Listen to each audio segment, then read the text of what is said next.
ஒரு சீசன் மாதிரி இருக்குது. என்ன வயநாடு வெள்ளம் முடிஞ்சுதா, அப்புறம் கேரளாவில் பெண்கள் பாலியல்னு சொல்லி கம்ப்ளைண்ட்டா, இப்போ இது கார் ரேஸு, ஒன்று ஒரு சீசனு. ஒரே ஒரு கேள்விதான், யார் அவரை அனுமதி கொடுத்தா? பள்ளி கல்வி போய் கவர்மெண்ட் ஸ்கூலில் சொற்பொழிவாற்றுவதற்கு யார் அனுமதி கொடுத்தாங்கன்றதான் இங்கே கேள்வி. அனுமதி கொடுக்கலன்னா எப்படி அவர் உள்ளே போவார்? அப்போ அனுமதி கொடுத்தது யார்? முதல்ல அங்கே தான் நம்ம கேள்வி கேட்கணும். அப்புறம் அவர் என்ன சொற்பொழிவாற்றுறாரு, அது ஸ்டூடெண்ட்ஸ்க்கு தேவையா இல்லையான்றது ரெண்டாவது கருத்து. யார் அனுமதி கொடுத்தது? முதலாவது தவறு. அதனால இந்த மாதிரி செயல்களை ஊக்கப்படுத்தக்கூடாது. மாணவர்கள் கல்வி கற்கும் இடத்தில் கல்வியை மட்டுமே போதிக்கணும். மதத்தை போதிக்கிறது, தேவையில்லாத மூட நம்பிக்கைகளை போதிக்கிறதுனால யாருக்கும் எந்த பிரயோஜனம் இல்லை. வன்மையாக கண்டிக்கக்கூடிய விஷயம். மூத்த அமைச்சர்களுக்கு துணை முதல்வர் பதவி வழங்கணும்னு சொல்லியிருக்காங்க. ஆனால் மூத்த முதல்வர்களுக்கு நேரு என்ன சொல்லியிருக்காருன்னா, உதயநிதிக்கு கொடுக்கறது எங்களுக்கு எந்த வித அப்ஜெக்ஷனும் கிடையாது, அவருக்கு வழங்கலாம்னு சொல்லியிருக்காரு. மறுபடியும் குடும்ப அரசியல் தான் இதில் வாய்ப்பு இருக்குது. இதை பற்றி உங்களுக்கு இல்லை, எனக்கு ஒரு கருத்தும் கிடையாது. அவங்க கட்சி முடிவு எடுக்க வேண்டிய ஒரு விஷயம், புரியுதுங்களா? நமக்கு அது என்ன இருக்குது, அவங்க கட்சியில் எல்லாரும் ஒத்துக்கிட்டா நமக்கு ஒன்றும் கருத்து கிடையாது. அது மக்கள் ஏற்றுக்கிறாங்களா இல்லையான்றது 2026 தேர்தல் முடிவுகள் சொல்லும், புரியுதுங்களா? அதனால இதில் நம்ம கருத்து சொல்கிறதுக்கு ஒன்றும் கிடையாது. சிஎம் சார் அமெரிக்கா போயிருக்காரு. அமெரிக்கா போயிட்டு நாங்கள் முதலீடுகளை ஈர்க்கணும்னு சொல்லிட்டு போயிருக்காரு. அது இருக்கிற எல்லா கம்பெனியும் பார்த்தீங்கன்னா நம்ம தமிழ்நாட்டில் இருக்கிற கம்பெனி தான் ஈர்த்துருக்காங்க. எடப்பாடி என்ன சொல்லியிருக்காரு, அவர் இது உடல்நிலை சரியில்லை, அதனால ட்ரீட்மெண்ட்டுக்காக போயிருக்காரு. நம்ம மேலத்தோட கருத்து முதல்ல நாங்கள் இதை சொன்னால் எல்லாம் எதிர்ப்பு தெரிவிக்கிறீங்க. இப்போ அதானே நடந்துகிட்டு இருக்குது. சரி, அவர் அமெரிக்கா போனதுக்கு எங்களுக்கு ஒரு கருத்து இல்லை, போயிட்டு வரட்டும். முதலீடுகளை ஈர்த்து கொண்டு வரன்றாரு, வாழ்த்துக்கள்.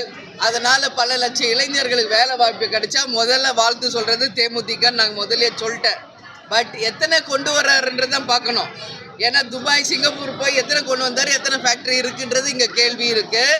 அதனால் நிச்சயமாக நான் என்ன சொல்கிறேன்னா, அவர் இங்கே அத்தனையும் மக்களுக்கு அந்த முதலீடுகளை ஈர்த்து கொண்டு வருவதை மக்களுக்கு பயனளிக்கக்கூடிய அளவு இளைஞர்களுக்கு வேலை வாய்ப்பு தரணும். அவர் சிகிச்சைக்கு போயிருக்காரா, முதலீடுகளை ஈர்க்க போயிருக்காரா அப்படின்ற கேள்விக்கு பதில் நான் மக்களிடமே விட்டு விடுகிறேன். விஜய்க்கு நோ சொல்ல மாட்டேன்னு சொல்லியிருக்கீங்க.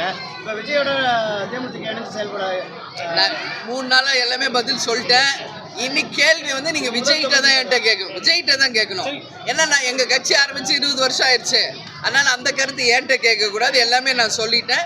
இனி விஜய் பற்றி கருத்து விஜய்கிட்ட நீங்கள் கேட்கணும். சரி, இப்போ பார்த்தீங்கன்னா விஜய் மாநாடு அறிவிச்சிருக்காங்க, தொடர்ந்து முட்டுக்கட்டை போட்டுட்டே இருக்காங்க திமுக அரசு.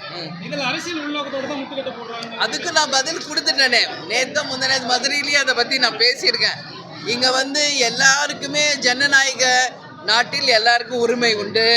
அனுமதி கேட்பது அவங்க கடமை, அதை தர வேண்டியது அரசின் கடமை, பாதுகாப்பு கொடுக்க வேண்டியது கவர்மெண்ட்டோட வேலை.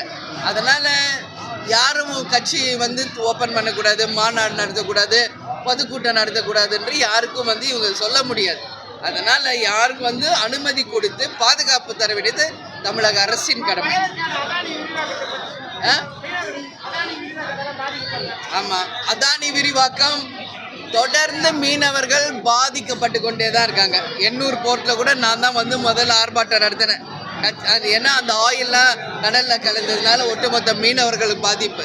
இன்னைக்கு ஸ்ரீலங்கன் அவர்களை சுடுறது, உடைமைகளை எடுக்கிறது, அது மட்டும் இல்லை பல லட்சம் அவங்களுக்கு அபராதம் விதிக்கிறதால கண்டனத்துக்குரியது.